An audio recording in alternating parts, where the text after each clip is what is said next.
Welcome in, everyone, to another edition of the Bully the Board College Football Weekly Board Meeting. As always, it's Kevin, Seth, and Steve with you. Lots of efficiency matchup stuff to break down, updated college football playoff rankings, model predictions. You know the drill. Let's get into it. Give a damn about a hater when I feel like it. Not today, not today, not today, not tomorrow. Get out my way, please, I'm trying to get paid. Not today, not today. All right, boys, welcome back for another board meeting. 11 weeks in the books. Crazy. Week 12 on the horizon. A lot of again, like every week, and we'll break it down here in a minute or two. But every week, there's a couple of just very fascinating developments, key matchups that play out. I mean, we're inching closer and closer to the finish line. For college football playoffs. Final year of the 14 playoff, already controversy in the mainstream media about who's ranked where and who's not. Oh my God, it's insanity already. So we'll get into some of that a little bit, but I want to jump in. Start off as always. Let's break down a little bit of some Power Five breakdowns here. So. Let's start big picture though, 30,000 foot. Like, give me, Steve, if you had one, what was your major observation or takeaway from this past weekend? Wildcat football is back. Arizona for years has been a basketball school. Update: we are an everything school here. So can we just start with the Pac-12 real quick? Is that okay, Kev? Let's roll with it. Yeah, Homer Nation. I can already feel it. So hear me out here. Arizona has a chance to play in the Pac-12 championship, which is wild. Really? No one saw that coming. So hear me out. Okay, so really, the top four standings in the Pac-12: Washington 7-0, Oregon 6-1, Oregon State 5-2, Arizona 5-2. So three things need to happen. Okay, Arizona needs to beat Utah and ASU to end the season. All right. Okay. Oregon State needs to lose to Washington this week, and then the third thing, Oregon State needs to beat Oregon in the last game of the season, right? Now, remember, that's a rivalry game, right? And remember the Pac-12 realignments and whatnot, like this is going to be a big deal, right? Anything's possible. So what happens if that happens, you have Washington undefeated, okay? You have Oregon at 6-2 and Arizona at 6-2. So what happens in a tiebreaker? Well, you do the win percentage against the next highest ranked team, which would be Oregon State, which we've already beat 27-24. So Arizona can sneak in. Now, hear me this. Now, let's get real crazy, though. If Arizona gets to the Pac-12 championship and they beat an undefeated Washington, right? A two-loss Arizona team who really has been a completely different version ever since Fafita's gotten in here. You got to make the argument that they would have now been 6 ranked teams. That is someone who I have a serious conversation with about can they sneak in to the college football playoff. So things are looking up for the Wildcats. I guess so. Jeez. Yeah. You're going to be having that conversation with yourself, and that's it. There's no way in that fantastical scenario. One, that'd be wild. I don't want to discredit that per se, but like the last point in particular. The possibility, the playoff possibility, I think is more than pie in the sky. Like the Washington and Oregon already are not getting the quote unquote, I don't know, love, if you want to call it, as a undefeated and one loss team in the rankings. Mm-hmm. That's true. That would be just the perfect thing for the committee if a 2-loss Pac-12 team wins the Pac-12. They'd be like, oh, easy decision. They're out of here. I don't care if it was Washington or Arizona, whoever. Like Pac-12 is not getting in if they have 2 losses. What team has beaten 5 ranked opponents? At this point, probably nobody. At this point, probably nobody. Yeah, but neither has Arizona. Pac-12 has been the best conference in football from top to bottom. Now, the big names, of course, Ohio State, Michigan, Georgia, Alabama. I get that, right? But in terms of ranked competition from top to bottom, it's been Pac-12. Say what you want. So I'm just saying, there is a chance there. You heard it here first. No, I can't. You can't argue that. You're right. What's that pay, Steve? There's got to be plus Yo. 10,000 or better. Oh my god, yeah, I'll look. You better bet it. Shit. I mean, I couldn't disagree more with Steve here. This is going to be a Washington-Oregon Pac-12 championship. I think Oregon wins. I think Oregon goes to CFP, and I think Oregon wins the national championship. I honestly do. The one thing common ground we do have, Steve, Pac-12 is dominant this year. Pac-12 has been really, really stout, and I think if Oregon punts rather than goes for it in that fourth down against Washington, I think we're talking about an undefeated Oregon team. I think they've dominated better offenses than Michigan, and I think they've scored just as much. I mean, you can see they've scored actually more here and are a higher level of offense. So I think win and not if Oregon makes it to the playoff, they're going to dominate teams kind of on both sides of the ball. Plus 900, I've locked it in.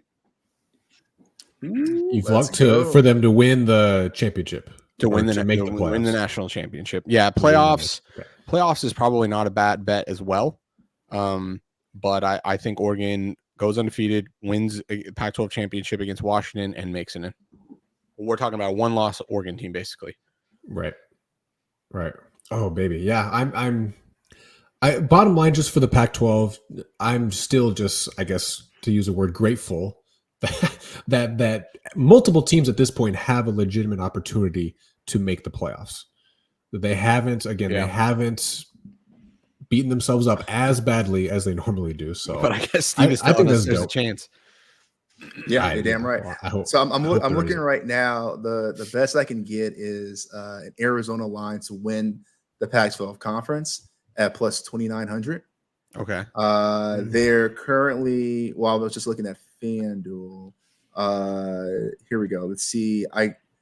There's currently not a line for Arizona to make it to the playoffs, which good. No, listen, the books know. It's a bad bet.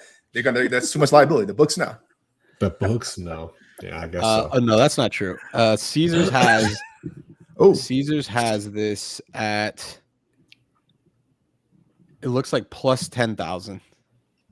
Oh, okay. I was checking FanDuel and DraftKings. Let's see. Playoff, yeah. Plus 10,000? That's to make the playoffs. Okay. Let's see championship. Let's see if there's even a price for that. So many. I'm sure they'll take your money. Yeah, plus 50,000. Oh, for sure. Ooh, win a championship.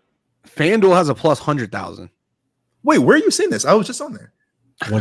We'll talk offline. Okay. Yeah. Sorry, That's I'm in Massachusetts betting. So. We're in it deep. Yeah. Okay. For those who don't know, again, like Seth and Steve are both U of A alum, so this conversation could get off the rails real quick. Bear down, so baby. We got to move on. Well, hold on. For those of you who don't know, Kevin's a lumberjack from NAU, so he's just hating from outside the D1 club. He could have went. AKA a lumber joke. Yeah. That's I guess so. Yeah. I'm just saying, I will align with you, Steve. If it's 100 plus 100,000, I'm putting in 1 unit down. Yeah. Right. Yeah. Just as a proper alumni, I got to do it. Yeah. All right, let's move on here. Let's break. We got a few other conferences. Let's touch on it. Then let's talk some ranking stuff here. So ACC. Again, I mean, what has anyone dissuaded from FSU, number one at the top? The interesting thing, I guess, going into this weekend, and I don't think we have this teed up on our matchups to talk about, but Louisville, number 10 overall in the country. I mean, they I won't say eked out a win, but they beat Virginia last week. It's gonna be FSU and Louisville in the ACC championship, right? Yeah, no, that's confirmed. Yeah, 100%. Is it already confirmed? Okay, because I forget how they. Louisville just had to win one of the last 2 games. Okay. Yeah, because UNC was the next one up. Do you guys think Louisville has a shot? I mean, spoiler alert, models on them this week. We put the number at 3 and currently get them at -1. We got them at -1.5. I mean, I look back and I've been kind of talking about how Miami is a good team from a talent aspect. You can see they're in the quadrant of elite. I guess I'm going to defer the one to the model, and then 2 that they do have that nice win against Notre Dame. I mean, that's a big win. I got to imagine that's a confidence boost. Now that you have that huge blemish of Pitt on your record, but I'm going to just say that's, classic college. Sure. Yeah. Sure. Yeah. No, I mean, I think it's really Florida State to lose. And I mean, let's talk about Louisville damn near lost that game against Virginia last week, which is supposed to be a really bad team. Obviously they didn't cover, but they almost lost outright. So I don't know. You look at that, you say, okay, yeah, a win's a win. What do you do? But Florida State, for the most part, has looked the more consistent team. Both have had their blemishes, don't get me wrong, but Florida State's looked to be the more consistent team through 8 games or whatever it may be, than Louisville has. So Can I ask you guys a question? Yeah, because our About power Florida ratings State. put them at 9. So okay, yeah, go ahead. Seth. Okay. If Georgia wins out, Michigan wins out, Washington wins out, and Texas wins, does Florida State make it in? Or if Washington wins, or if Washington loses and Oregon beats them, is there a scenario, and is there more than one scenario where Florida's on the outside looking in? Or do they, if they win out, they're in? Yeah, I see what you're saying, right? Yeah, that's tough. I mean, I think from a resume standpoint, well, yeah, They just have that LSU win, and that seems so long ago. And unfortunately, that Clemson win isn't that impressive. 4 losses. Right. No, I'm with you. And on top of that, but to play devil's advocate, that Oklahoma win or if Texas wins out, they beat Oklahoma, right? Oklahoma is looking, they're sliding further and further down. I mean, they won, for us last week, but that 2-loss Oklahoma team, what does that look like? So I don't know. I think this is one where I think it's a brand name thing, right? Obviously FSU is higher now, but it almost feels like a force pick, like they're forced to be there. And so if they give any excuse, I could see Texas back, baby, and them getting dropped out. Or honestly, I could see Alabama hopping both of them. Or Ohio State with 1 loss if Michigan wins out. Like I feel like they're going to put Ohio State in over Florida State. Yeah, with 1 loss. Yeah, it's gonna be a wild few weeks. I don't know. That's a good question, Seth. I mean, yeah, presuming so if FSU does win out, I mean, it feels like the ACC is not strong enough this year, and unfortunately, that LSU win came too early. It feels like if LSU loses to FSU this weekend, it feels so much more important. Yeah, we just mentioned them, but if Louisville wins out the rest of the way up until the championship game, and then FSU beats them, so an undefeated FSU. I think there's a couple scenarios where an undefeated FSU doesn't get in. I mean, Oregon beats Washington. I could see Oregon, Washington getting in. I could see one Oregon or Washington getting in. Ohio State or Michigan. I guess my point there was FSU is already getting quote unquote more love or respect than the undefeated and undefeated Washington is at the moment. And if Louisville wins out rest of the couple of games up until the championship game, and then FSU beats a good Louisville team who will presumably still be ranked top 10 at that point, feather in the cap. That's probably all the committee will be needing. But we know, but we got we got a built-in loss to Michigan and Ohio State. One of them has to lose to the other. Right. And I gotta be honest, again, I think the Florida State, I see what you're saying, Kev, about they're getting more love. But I think that it's they're being put in that spot because at some point they had that early win against LSU that looked really damn good, and they haven't done anything to quote unquote lose it. But if we get back to the final, actually who's making the top 4, I think it's a very different conversation. Because to Steph's point, the Clemson win looks pretty bad now. The Duke win looks pretty bad now. The Miami win, well, it doesn't look bad. It just doesn't look good. If you're not first, you're last, right? I mean, like that doesn't. What is it doing for you, right? Other than holding you where you are. I guess my point being is that there's nothing that is elevating this FSU team, right? There's just nothing to keep them where they are as long as they don't mess up. And I don't know if that's going to be good enough if Washington beats another ranked team. Because what has FSU done to escalate or elevate their resume? True. They can't. And if they get bumped next week after a Washington win, can they actually claim the ground back? And I don't know. I'm preparing Florida State fans here. You might be about to get fucked. Yeah. And you teased it, you mentioned it, but this also factors in what might happen in the Big Ten. So if Michigan now, coming off that good, solid overall win against Penn State this past But weekend, they didn't right? play anybody. They haven't played anybody, Kevin. Right. I know they still haven't played anybody, probably. Yeah. But yeah, if Michigan and Ohio State, whatever happens the last week of the season there, and then I always forget, does the Big Ten have a championship game game as well? And that person's going to play Iowa. So they're going to win. They're going to go undefeated. Right.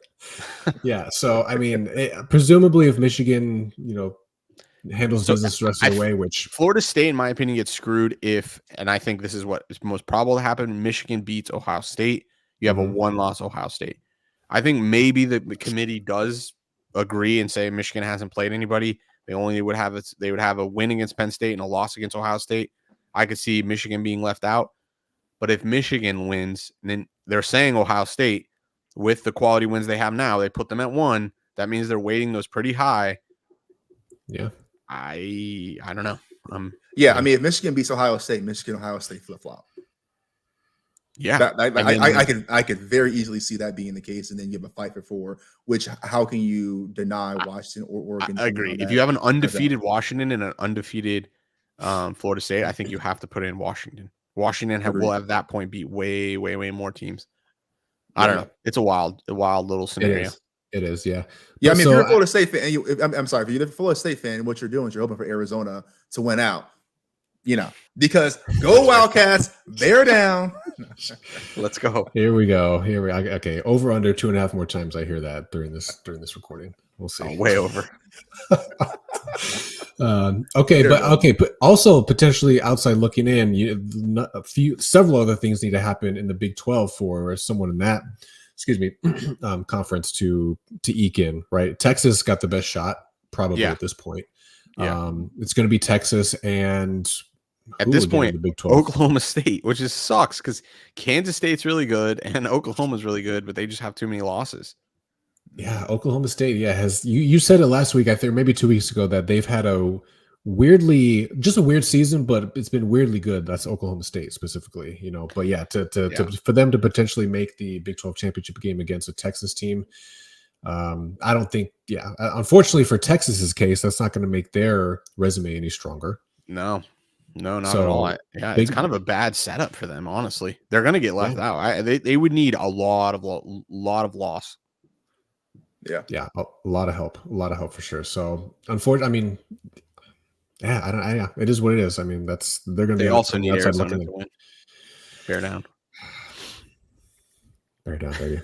Okay, and then but SEC. How about SEC real quick then too? So, Georgia Dogs, baby. Go Dogs. But Alabama, are we still I keep seeing it more and more. We've talked about it the past couple of weeks too, guys. Who do you take? Who do you take at this point? Who's your favorite to win the SEC, Georgia or Bama? That's a tough question. Yeah. Committee's got them 7. We and Massey Peabody have Alabama 7th. And Georgia's got the top spot in the CFP and then 2 and 3 respectively in ours and Massey. So, it's obviously. Go ahead, Steve. No, I'm sorry. It's tough for me because I want to say Georgia is the better team, but Bama has just been more battle tested. I just don't know. Has Georgia played anyone of Bama? Have they been tested by anyone that can test them like Bama has been this year? Yeah. Right. I think Bama has gone to the pits of hell and have come back. You know what I mean? Sure. I don't know. I really don't know. This is tough. And Bowers coming back, I think, is huge because they're going to get some momentum going into that game. It's going to be one hell of a game. But if you think about the last team to beat Georgia, it was Alabama. Now, it was 2 seasons ago. But, Alabama looks like they're just getting right at getting, healthy. They're getting efficient at the right time. And it could come crashing down if there's a team to do it, but it doesn't feel like years have passed for Georgia. They're just not as dominant. They're just not shutting teams down. Yeah, yeah. Because Alabama's sole loss was against Texas, right? But then their wins, against ranked quality opponents, we'll call it. Ole Miss, Tennessee, LSU, And LSU is maybe yeah, the only good team on there because they right, I hate to right, say this, Mizzou is actually good. Georgia had to beat Mizzou. Alabama didn't have to play Mizzou. yeah, They both played Kentucky. They both, did their thing against Kentucky. Like yeah. they're both going to play Tennessee. Probably they're both going to win against Tennessee. Like, I don't know. Right. I will tell you this is going to be one hell of a game, but this is going to be a weird game for sure because this is like watching two heavyweight champions that are like 40 years old rather than 21. Yeah, and this is a weird way to say it, or hard to certainly like measure this. You can't, but Alabama's biggest opponent, excuse me, this season so far has basically been themselves. They've struggled to. It's been a tale of two halves of the season for them. Really, really. First 4 weeks of the season, it was like, God, this team is about to fall off. Probably, it was a shoo-in that they were going to lose 2 games right early in the season. Like they just didn't look good. Milrow. Right, exactly. There's a lot of chaos. Then all of a sudden, whatever happens, and now they seem to, like you said, figured it out. And I'm not going to bet against them. I'm only betting against them if the model tells me to, but I don't think it's going to. This spread is going to be like 2.5, and I don't know who it's going to favor. It's probably going to favor Georgia slightly. This is usually played, I think, in Atlanta, so a neutral field, but not really that neutral. And this is going to be it'll be a good game. I think that'll be the cool thing, but it'll be a weird Alabama Georgia. It's not going to be like games of past. No. Yeah. Well, yeah. And I think there was already a look ahead line out there. Because I think I saw something about Bama fans reacting to them being 3-point underdogs. Are they? For that? Because they'll put up those like hypothetical lines. So like there's a hypothetical line for Oregon, Washington, etc. But I mean, here's the thing though, guys, right? So if Bama beats Georgia, it's a 1-loss Bama team in the CFP. Yeah. I think you got to say right, because you're gonna have a one. That would be by far away the best. Right? That would be by far away the best win of the year for anybody, right? And that alone, with only coupled with 1 loss, I would think that would be a shoo-in. Yeah, I mean, so you're talking about an 8 seed jumping up to the top 4. That would be absolute chaos. So yeah, I'm excited, man. I'm really excited to see these last 2 weeks how it plays out. All right, our any guesses on what our model would make the number? So on a neutral field, Bama versus Georgia. Yeah. I would say model takes Georgia -1. Okay. 4. 6. Georgia by 6. Woo! Yeah. All right. Damn. 1 possession game. Go Dogs. Go Dogs, baby. All right, yeah. Let's trudge on forward here. So again, here is our updated weekly rankings: CFP versus our rankings versus Massey Peabody rankings. Not much movement again here. I mean, we'll obviously just compare and contrast as the weeks go on. We still have 2 or 3 more weeks, however many are left until this week, and then championship games, right? No. 2 more 12, regular 13, season, 2 more weeks. Yeah, and then 14. and then championship games. So, I mean, not a ton of movement in the top 8 from the CFP standpoint. I think the biggest one that we are missing, where does Notre Dame fall in our rankings, Seth? Do you know? They're like 5 or 6. That's the one weird, I guess. Yeah, weird sort of anomaly. But also similar to I don't know what Massey Peabody has. I don't know if you have that handy as well. But for what? For Notre Dame. For Notre Dame.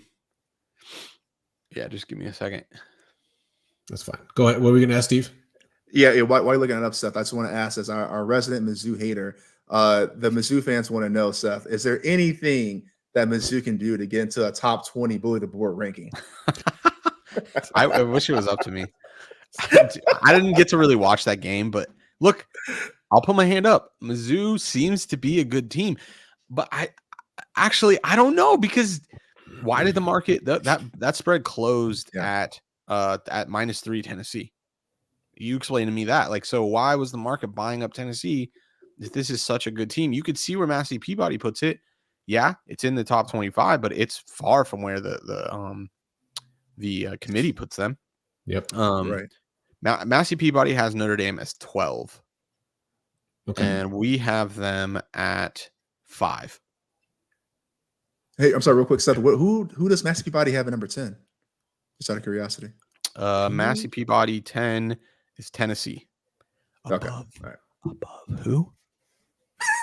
Above Mizzou. I don't know. Man. We're going to talk about it. They play Florida this week. Yeah. The model may or may not have a play in that game, and it may or may not be against Mizzou. Okay. I have to say, I don't know why it doesn't like them so much. I don't think this team, I forget their blue chip ratio. And this can be a flaw in the model, right? If in the transfer portal they really took a huge step forward, blue chip ratio may fall short of gathering that information and quantifying that. And that's where this is a special case, right? But I mean, we've bet on them twice, against them twice, we've lost against them twice. And we've bet over 120 games or something. I mean, yeah. And their blue chip ratio, just for those who are curious, 21%. Actually, though, we bet against them 3 times.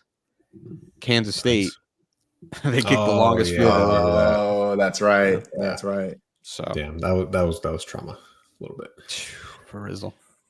All right, how about it though? Let's look back real quick at week 11 from the models predictions.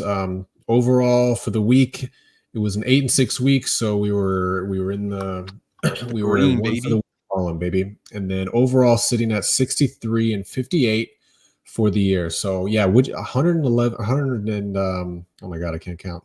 121 games. Yeah, sheesh. That's yeah. Now, just anecdotally, or maybe you didn't have the requisite. I don't know. I don't know what the word I'm looking for is. But did you expect this type of volume, and is it in line with most back testing? Yeah, no, it is. Okay. It's right in line with that. It varies. The other thing too that you can't simulate in back testing is the shopping of lines, because you don't know what lines existed amongst 20 plus books, right? You have an opening line where most probable that's where they all open, but then they all kind of, especially at open, they slightly are different, and that's where we're able to shop. Like we probably go from like a card of 9, and we maybe add like 6 to 4 to 6 games a week by shopping and finding errors. Enough so that I've been limited at DraftKings officially. Because I've seen too much closing line value there. I think this is definitely in line from the volume, and something I'm super psyched about. Some people might think it's intimidating, but actually volume is your friend. Variance and sample size are inversely proportional. The more and more bets you get, the more and more you should be approaching your theoretical edge. And less variance is actually going to happen, towards you. I mean, you see, and especially college. I mean, I don't know if you guys South Alabama. We were on them last week. I know nothing about South Alabama. Model likes them. They're doing great.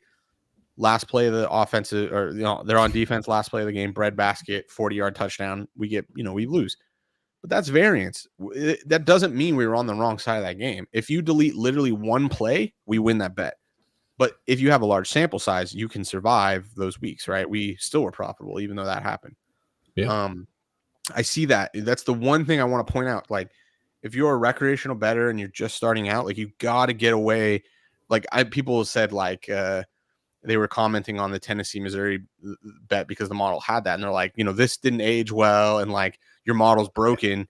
So then how do you justify an Oklahoma game where Oklahoma wins by 30 points? So, if you're saying the model is broken because it loses by so many points, does that mean it's so good because it wins by more points? That's not how you should be thinking about this. It's thinking about value. What is the most probable outcome for these games? and what is the number you can bet.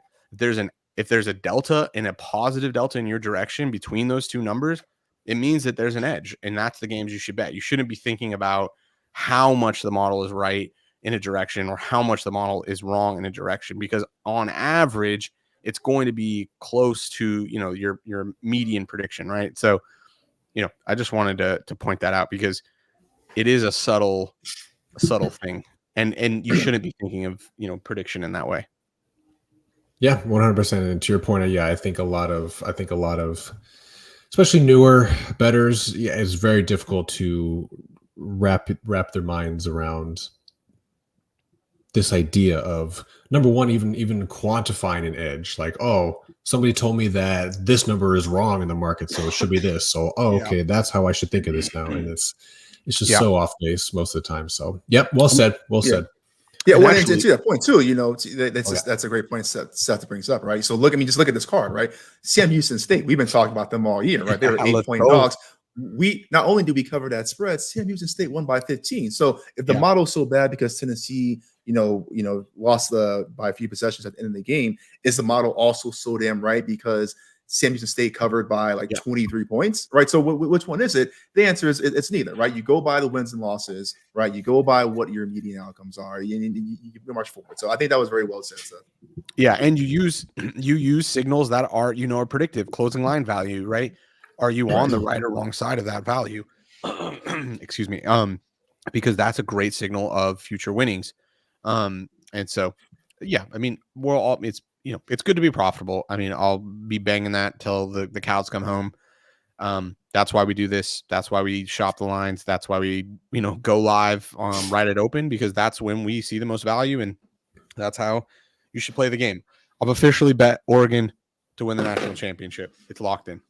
Let's go. Plus 900, you said? Plus 900. Let's go. All right, baby. Well, all right. Let's break down some key matchups here. Before we jump in, I think though we should go back, and when we're talking about value, we should also let the people know we have put up a really great tool. Steve has developed a. I have a whole thing on it. Okay, not a whole thing. Well, then to be determined, or to coming soon. Not to jump ahead. I didn't tell you guys about it either, so no big deal. But all right, so if you're watching, stay tuned. It's a little spoiler. It's moments away. It's not going to be breaking news. Oh my god, it's not going to be. Put it up on the ticker. All right, god damn it, here we go. Washington and Oregon, baby. First matchup of the week. Let's break down. Opener was at -2. Our number says it's -1 in favor of Washington. At those numbers, there was no value, no alpha on either side of this. So it's a no play from that perspective. However, I would like to start by saying that this game, from my brief exploring of the market earlier today, definitely qualifies for the unabated line movement of the week. Okay, this opened at 2. It is now flipped, and you can see the screen grab there at the bottom here. From -2 in favor of Washington to now +2 or +2.5 in some cases. Really? So, wow. Yeah. Whoa. So some pretty significant movement. And I ran the value, and I double checked the value framework before this as well. There is now some value on Washington at +2.5. Yeah, you're right. That I didn't even catch that. It's on there too. Yeah, I didn't see Washington is plus money there. Do you think you can catch a 3? Maybe if you could catch a 3, that would be so. To that point, I would like to show you guys, and to Seth's point that he was going to be bringing up here in a second. Let's go. Yeah, so we added this new feature, new page to our website. This is on the calculators tab here on our on bullytheboard.com. So it's pretty self-explanatory. Yeah, Kev, we can't see it if you're sharing. Oh, did I not bring it into the? Here we go. It's up. Oh wait, it's up now. Boom. There we go. My bad. All right, so here we go. So again, you want to zoom out? Yeah, there you go. Calculators on the calculators tab. Yep. Okay. So again, at you could see what the value was on the card at -2. But if we say now that Washington, for example, is a 2.5 dog, and our number is at, what do we say, -1, correct? Yeah, -1. And you can get those odds at -110. what do you know? It spits out the probability for you and then the expected value of that play. So now at 2.5, Washington is a positive EV play at over 4%. So that is now a play. I took it before we hopped on the call here. So I've locked in Washington plus 2.5. So that again is one of the cooler things I think that we've added to the website for everyone there, because sometimes I understand. We've heard some people's comments too, guys, right? Like it's how are you calculating? How do you know what the true EV is, or how's that calculated? And you can see that from the value framework, but that nifty tool there I think is a pretty nice add, and it can help you calculate in real time EV of any game. And this is a great lead in to also all these people with these huge inflated egos that are bettors. Start testing your theories. You claim that Georgia is going to win by 21 this weekend. Oh, pop that in there. You're going to see you have a 25% edge. Go ahead, bet that and see if you win 25% of the time more than you bet it. Right, Probably not.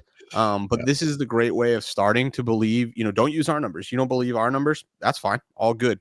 This is a free tool for you to use to help you become a better bettor, to hone in on what you find and where you find value. And if that's not via our model and it's somewhere else, you can still use the value framework to quantify that edge and find bets that win you money, because that's what it's all about at the end of the day. Yep. Okay. I got to get your guys' opinion though. We haven't even talked about the game yet. Why has this moved so much? This one is anomaly to me. I have not been able to figure it out yet. So really, if you just jot across the screen here and look at how these teams stack up. Washington has the edge in many categories, but all of a sudden the markets move 4.5 points basically on this. Yeah, that's wild. What's the deal with that? I don't know, but you convinced me. I just bet minus 105 plus 2.5 FanDuel Washington. Yeah. I will combine this. If the market's telling you that information, then it is a good time to buy Oregon tickets, because the market is telling us that they think that Washington's going to lose this game. Right. Why it's moving? Yeah. I tried. Oregon had a really good game last week. I don't know. This is where using a model gets tricky, because we can show you all the team data, but this is why you use a model, because it quantifies those things for you over a huge sample size. Our model is using over 12,000 games. It knows that Oregon State won by a shit ton last week. It knows that. Mm-hmm. So I don't know. I don't know what to tell you. Yeah. This is at Oregon State, so maybe that there's an aspect to that. Oregon State has played well. Now they've lost to Arizona. Bear down. I think that's the third bear down. Bear down. So I don't know. Now Washington, no, they really actually dominated Utah more than that box score showed. There's a whole touchdown and field goal left off that box score that, quite frankly, shout out to us for not having to getting that ticket, but they should have scored that touchdown. Right. Now that was in the third quarter. Utah could have very well went on to score again, but I don't really know here. You can see how efficient both of these offenses are, but it definitely goes to Washington is the better offense, no doubt about it. And then from a defensive standpoint, I guess technically speaking, it goes a little bit in the direction of Oregon State there. But this is a team in Washington that has played Oregon, has played USC, like they played Utah. They've kind of played all the best, what the Pac-12 has to offer and won. Washington almost lost to Arizona too, but they didn't. Right. But they didn't. Yeah, it's bizarre to me, because Oregon State, you can see the stats here, but they don't rank top 20 in any of these major metrics, offensively or defensively, on a per play basis. Oregon State actually, they only get, I'm just going to say only, but they generate sacks at the third highest rate in the Pac-12 alone. Okay. However, Washington and Penix specifically, he's only getting pressured on 23% of his attempts and is number one in the Pac-12 in sacks allowed. So strength for strength there, right? I don't know. I'm struggling. I'm grasping for straws, trying to find something to determine how the market is moving this and why it's moving. Defensive explosive rate. I mean, explosive rate is not a stable signal, but it's very predictive. Meaning, if it is a game that has a lot of explosives, it's a game that's going to explain why.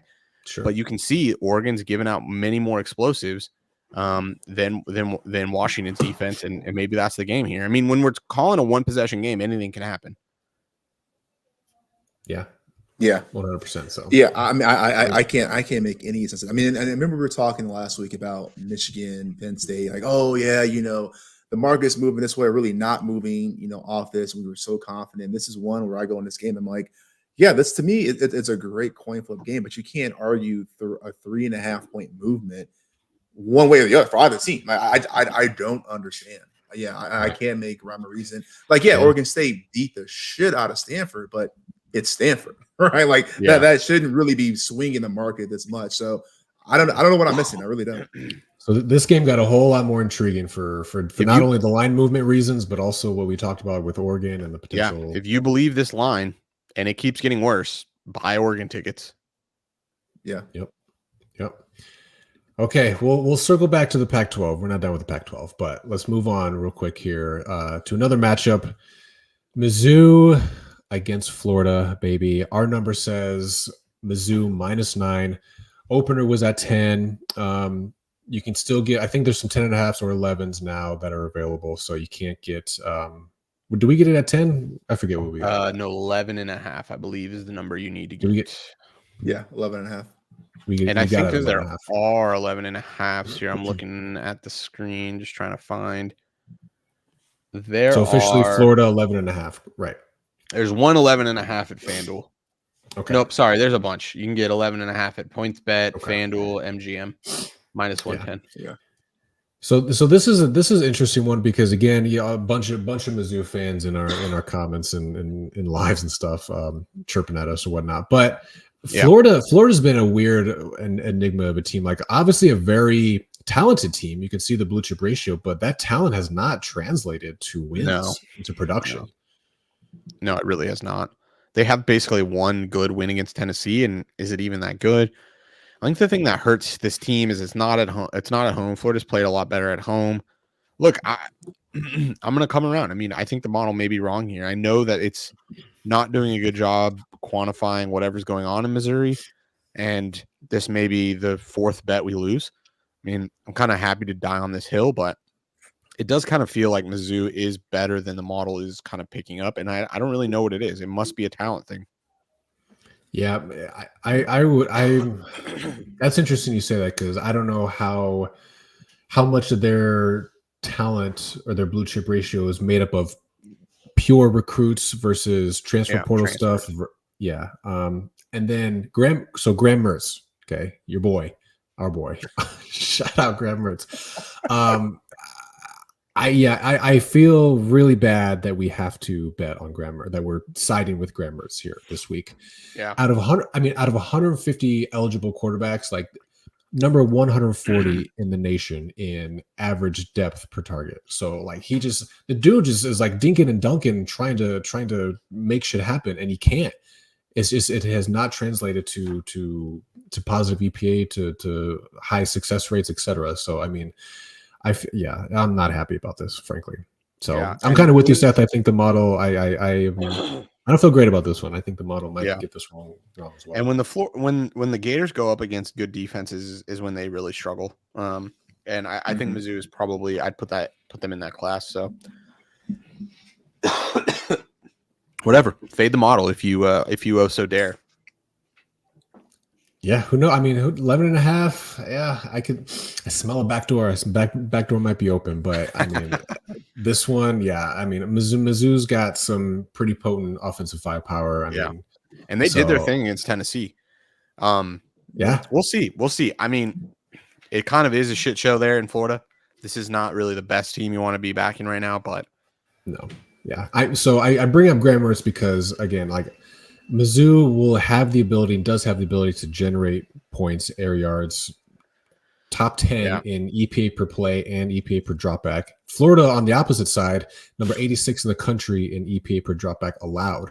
So when they get behind the sticks, you're telling me Graham Mertz, number 140 in the country, in air yards, depth per target, is going to lead them to a cover here? I don't know. Yeah. Dude, I don't know. I'm shaking in my boots about it. But it's just one. It's just one game. One play, Yeah, it's just one game. I think we have 15 plays this week. Yeah. So yeah, not to spoiler alert, but yeah, there's a lot of action this week, baby. Okay, let's hop back. Pac-12, bear down. Let's go. Bear down. Bear down. Not really though, unfortunately. Oh yeah. Really. Yeah.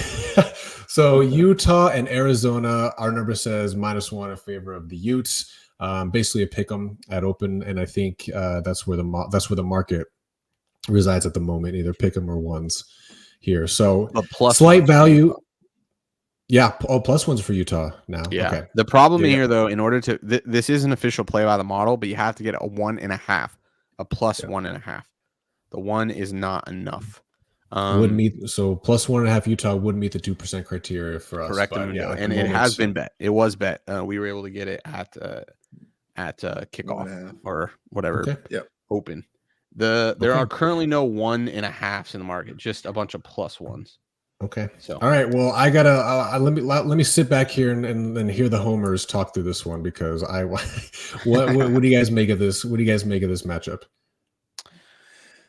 You go, yeah. Steve.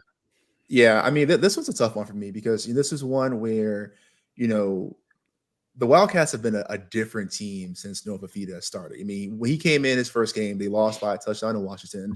His second game, they lost in a heartbreak triple overtime to USC. And then ever since then, they have been a completely different team. They've turned it up.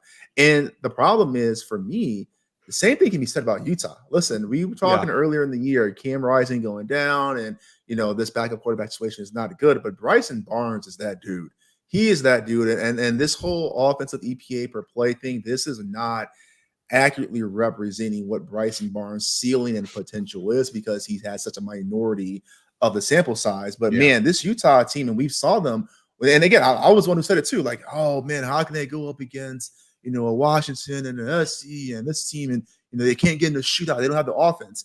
Nah, man, Barnes is looking pretty good. He's looking pretty good the last few weeks. So I'm a little concerned here. Either way, I mean, I think these are two really good teams with a lot of offensive firepower. I think a little bit better than what their stats say. Now, the one thing I'm going to make a counter argument against the model real quick is, and it's just me subjectively, emotionally biased, I don't think Utah's defensive EPA per play is what we've been seeing the last 2 weeks. I'll allow what Oklahoma's defensive EPA per play has been. I think something let out of the bag for both those teams, and I'll stick with just Utah.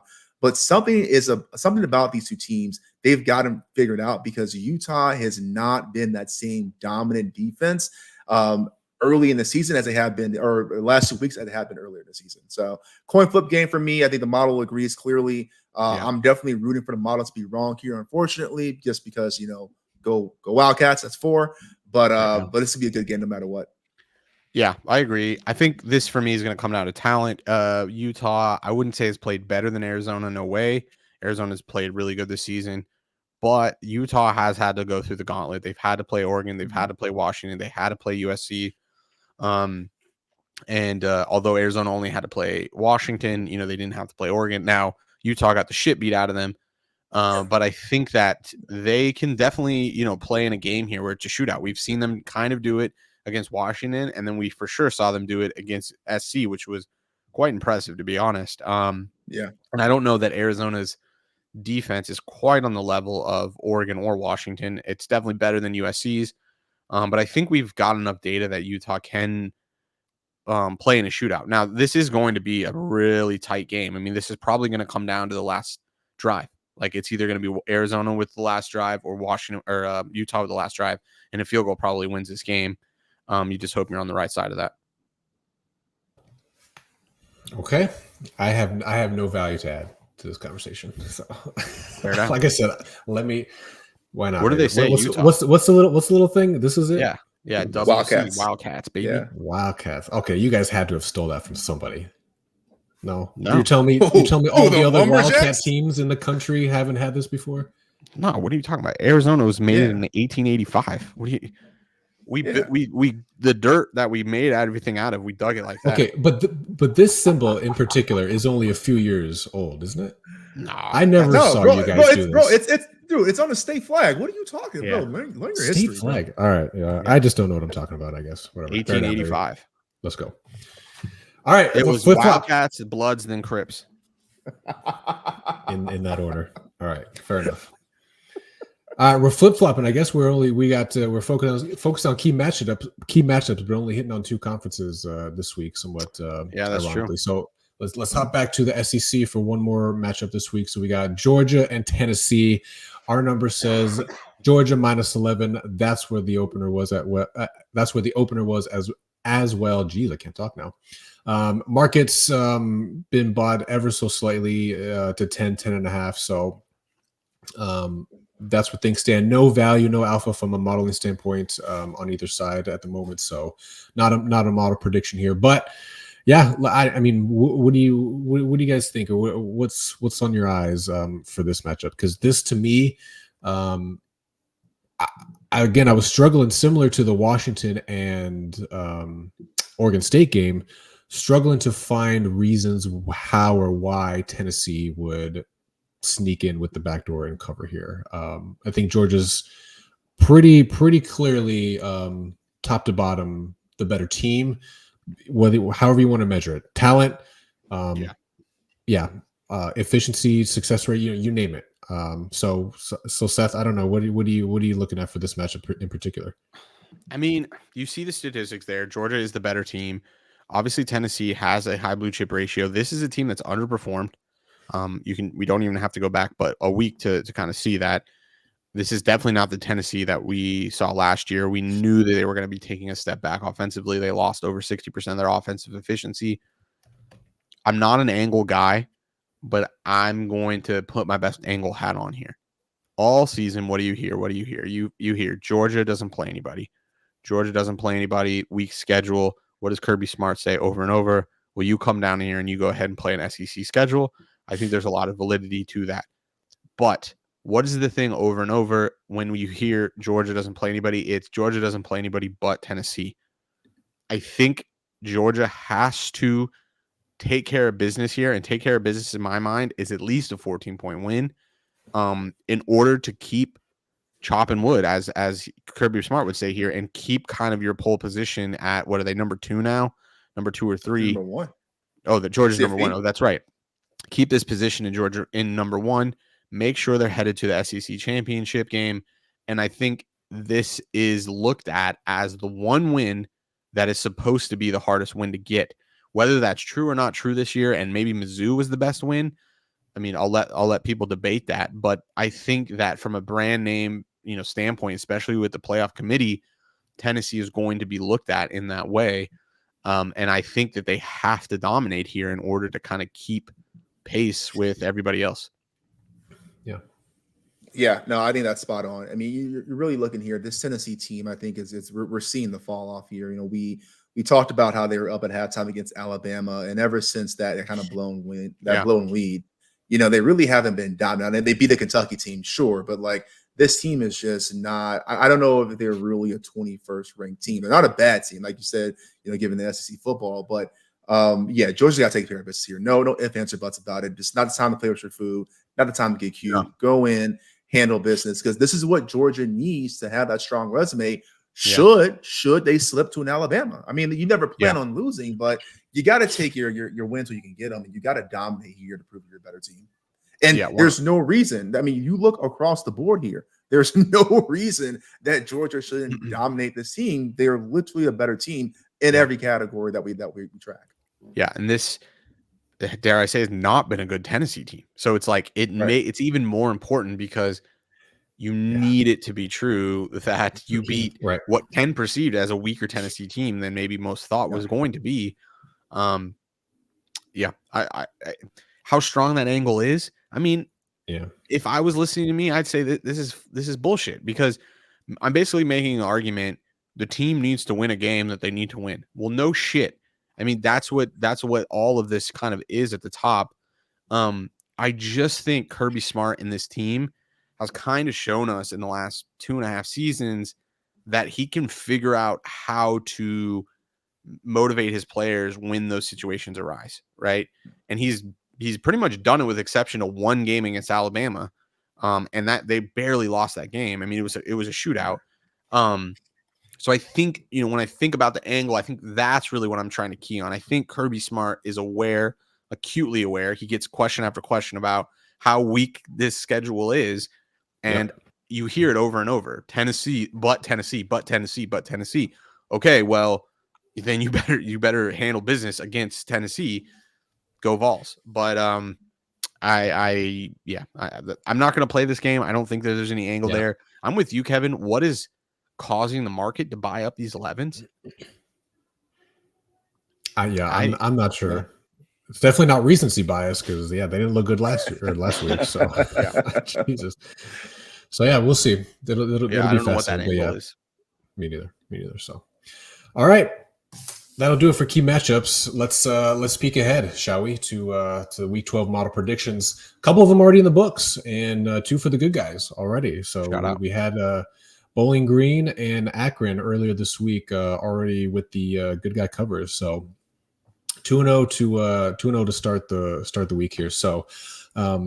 Again, do one of you have the picks page up by chance? Because I want to just kind of pulling it up rapid fire what we have, because some of our model predictions probably don't fully align with the number that we actually got. You got it, Steve?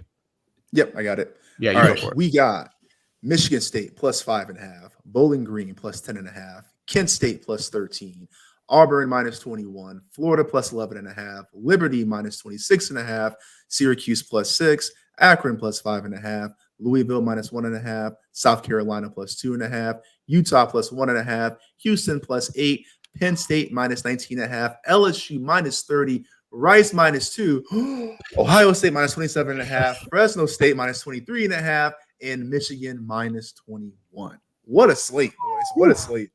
And now Washington plus 2.5. Yes. Oh, yeah. As a matter of fact, I should update that. I don't know if that's a model play. Actually, I guess it is. Well, yeah. I mean, no, you're right. It is. Let's go Huskies. So, wow. Yeah.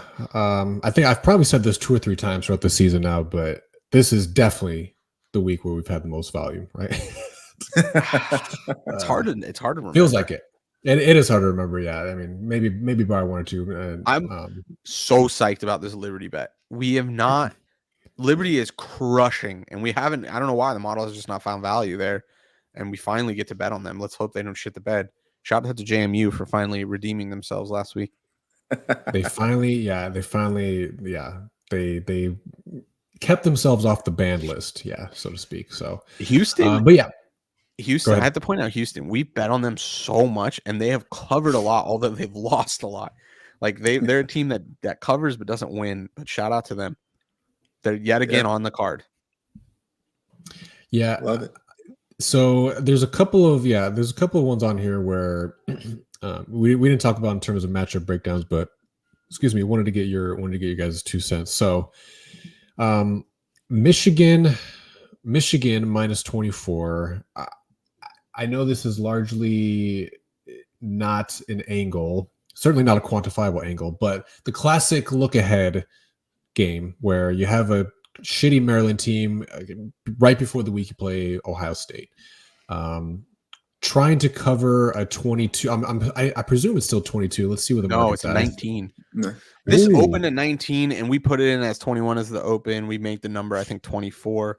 The number comes down a bit, but there's value on it if you bet it at 21, just because, or at 19 because you're making the number 21. Blah blah blah. Like, obviously, it's a different dimension. We have to. I think Michigan wins by 28. I think that's what the raw number says, right? Doesn't it? Michigan 29. 29. Okay, that's the raw number. There's even 19 market makers have 18.5 even. Yeah. So there's buyers. And this happened. This was everybody Maryland when they played OSU. Right.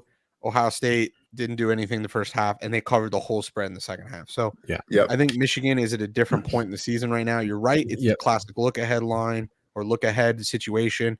I don't know if Michigan is in the climate right now to look ahead.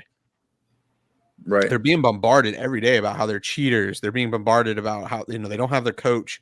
I mean, they are in the perfect seat of if you're a college kid, all this shit is you're just being told every day that you suck. And I imagine for a population that's usually they can kind of lose sight of the in day to day a little bit, this has to be really good for this team. Like everybody's just rooting against you, and it's like wide open that they hate you.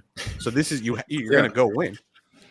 Yeah, I think that's what you saw. I mean, they're already bonded together. You know, Michigan versus everybody. But I know. I mean, yeah, this is, and I will say, Kev, I get what you're saying. You know, not just the look ahead, but also the let down game off of a big emotional game against Penn State where they came out and dominated. You know, do you kind of like get a little complacent? No, not that. I mean, this Michigan team has done nothing but show up with or without Harbaugh. By the way, remember he was gone the first three games of the season. Yeah, with or without him, they have shown up and they have put in work every single game. So I have no concerns. Now, obviously, it's why we play the game, but you know, this is one of the times where I normally would agree with that sentiment, but I have no concern. This Michigan team is just too locked in. Yeah. Okay. All right. Then my other question for you guys was going to be, and I don't know if you talked about this on the openers because I wasn't there, but is Kent State off the no bet list? What's going on? We're betting them. Why not? Okay. I don't know. It's just everything was happening so fast. What have they done over the last couple of weeks? We haven't had a. That I couldn't tell you. Tell you. I've not been dialed in, but that was the only other one just from the whole holistic perspective of the prediction. I was like, well, interesting.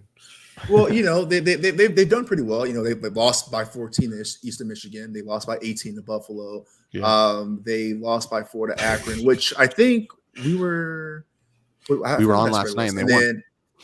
Yeah. And then they lost by 30 to Bowling Green. Yeah. And Ball State, on the other hand, has really been rolling. Maybe not rolling. They lost to Eastern Michigan by 14 as well. So the common denominator. Steve, what did you say real quick? What was our number that we got in? I think plus 13. For Kent State? For Kent State, For Kent State, we got plus 13, 13. Okay. All right. Yeah. Still largely exists in the market. A couple of 12.5s. But yeah, 13 still exists if we haven't got it. I mean, listen, if there were ever a time to cover a 13, it's against a 3-7 Ball State. So, you know. Man. Yeah, I will admit this is one I have not personally pulled the trigger on because I wanted to just talk it out with you guys real quick, but you have not convinced me. Yeah. Well, shout out DraftKings. I can only get fucking pennies on the dollar down, so I mean, I don't even know how much I bet. Oh man. Okay.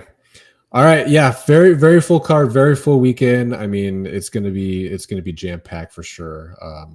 I'm excited. LSU, Georgia State.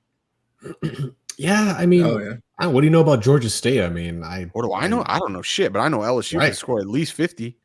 That's what I'm hanging my hat on too. I feel the exact same way, baby. Let's go. Yeah, I don't know. That one's interesting. Jaden Daniels, just keep going with that Heisman profile, baby. Amen. Keeps going. This Auburn bet has already moved to 24.5. I think we got 21.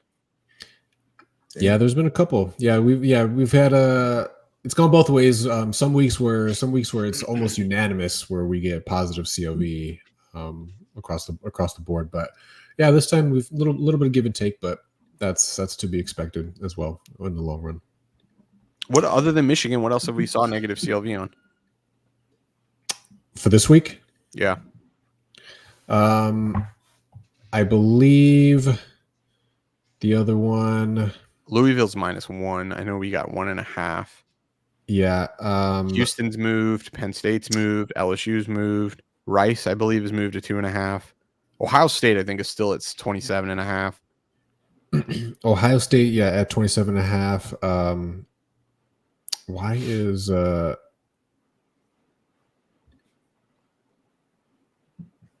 okay? I don't. Yeah, I don't. I think we've seen vast majority of these have CLV or no movement. I think there's only 1 or 2 that's moved actually against us. Maybe it's yeah. Okay, I'd have to look back. There's too many. There's too many starred in the unabated odds screen for me to confirm in real time. So, all right. Like I said, good solid weekend. Lots of volume.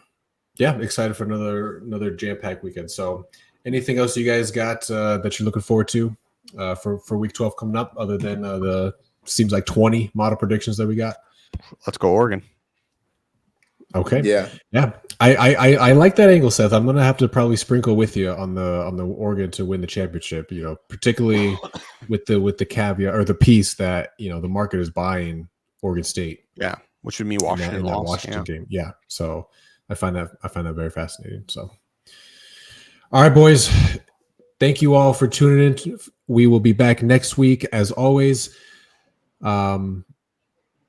Don't forget, I forget this at the start always. I wish I could cut it, put myself at the beginning, whatever. Like and subscribe to the video, damn it. Like and subscribe to the channel. It really helps us grow. Thank you all for hanging out with us. We do this every week. We'll be back for the college football board meeting week 13.